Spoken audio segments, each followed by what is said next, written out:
بسم اللہ الرحمن الرحیم الصلاۃ والسلام علی سید الانبیاء والمرسلین۔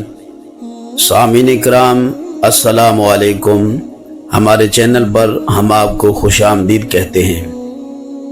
سامعین، مکہ مکرمہ میں ولید بن مغیرہ نامی ایک کافر تھا جو کہ مکے کا بہت بڑا رئیس تھا۔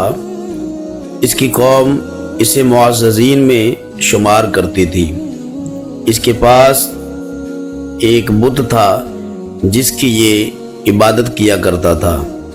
ایک دن یہ اپنے بت کے سامنے بیٹھا ہوا اس کی عبادت کر رہا تھا کہ اچانک اس بت کے اندر سے بولنے کی آواز آئی۔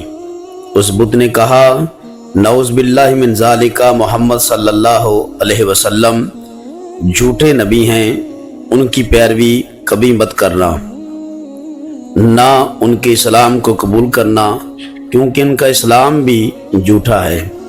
ناظرین اکرام، جب ولید نے یہ جملے سنے تو اس نے باہر آ کر مکے کے لوگوں میں شور مچانا شروع کر دیا اور سب سے کہنے لگا کہ اے میری قوم، تم سب کو مبارک ہو، آج میرا بت بھی بول پڑا ہے۔ اور اس نے بول کر یہ باقاعدہ کہا ہے کہ محمد سچے نبی نہیں ہیں۔ قوم جب ولید کے گھر میں آئی، لوگوں نے آ کر دیکھا تو واقعتاً اس بت کے اندر سے بولنے کی آواز آ رہی تھی اور وہ کہہ رہا تھا کہ محمد سچے نبی نہیں ہیں، ان کی پیروی کبھی مت کرنا۔ ولید بن مغیرہ نے باقاعدہ مکے کی وادیوں میں یہ اعلان کرنا شروع کر دیا کہ محمد کا دین جھوٹا ہے۔ اس بات کی گواہی تو ہمارے خداؤں نے بھی دینی شروع کر دی ہے۔ ناظرین، بات کرتے کرتے رسول اکرم صلی اللہ علیہ وسلم تک پہنچی۔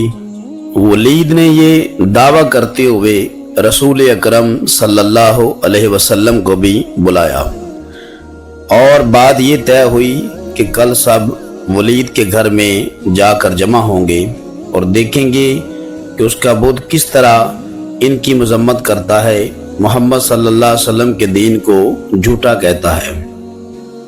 دوسرے دن سامعین پورا مکہ شریف جمع ہو گیا۔ میرے آقا نامدار صلی اللہ علیہ وآلہ وسلم بھی ان کے ساتھ چل پڑے۔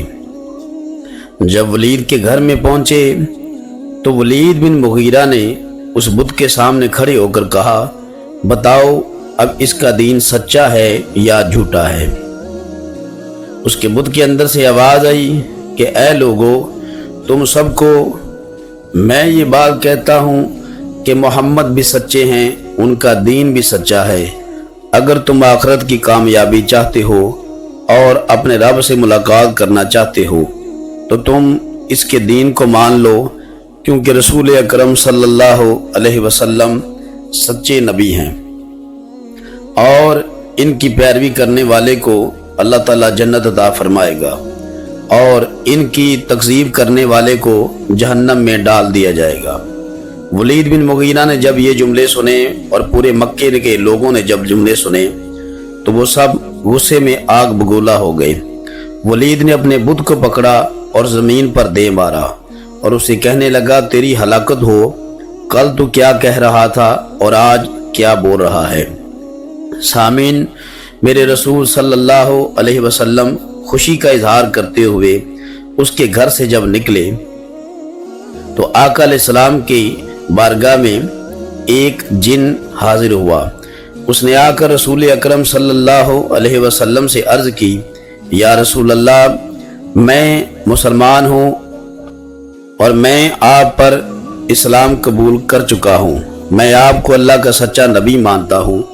حضور، اصل میں واقعہ یہ ہے کہ میں گھر میں نہیں تھا تو میری قوم کا ایک مسغر نامی ایک جن تھا جس کا نام مسعر تھا، اس نے آپ کی مخالفت کی اور ولید کے بت میں داخل ہو گیا اور داخل ہو کر اس نے آپ کے دین اسلام کو اور آپ کو جھوٹا کہنا شروع کر دیا۔ میں جب واپس آیا تو میرے قبیلے کے لوگوں نے مجھے پوری بات بتائی۔ حضور، میں نے خود گیا اور جا کر اسے میں نے قتل کر دیا اور پھر میں نے سوچا کہ تب تک یہ دین سچا نہیں ہوگا، کیونکہ مکے کے کفار اس بت کو سچا خدا سمجھنا شروع کر چکے ہیں۔ حضور میں آج خود اس کے اندر داخل ہوا، اور داخل ہو کر میں نے بول کر آپ کے دین اسلام کی گواہی دی ہے۔ میرے رسول صلی اللہ علیہ وسلم نے جب یہ جملے سنے تو حضور بہت خوش ہوئے۔ آپ نے اس جن کو بشارت بھی دی اور مصطفیٰ صلی اللہ علیہ وسلم نے اسے مبارک بات بھی دی۔ اس طرح رسول اکرم صلی اللہ علیہ وسلم کی پیروی کرنے میں صرف سامعین انسان ہی نہیں بلکہ کائنات کے جن بھی میرے مصطفیٰ کے دین اسلام کو سچا کہتے ہیں، کیونکہ یہ وہ دین ہے جو مشرق سے لے کر مغرب تک پھیلا ہوا ہے۔ اگر آپ کو ہمارا یہ واقعہ پسند آیا تو سامعین ہمارے چینل کو سبسکرائب کریں، شیئر کریں، لائک کریں۔ اللہ تعالی ہم سب کا حامی و ناصر ہو۔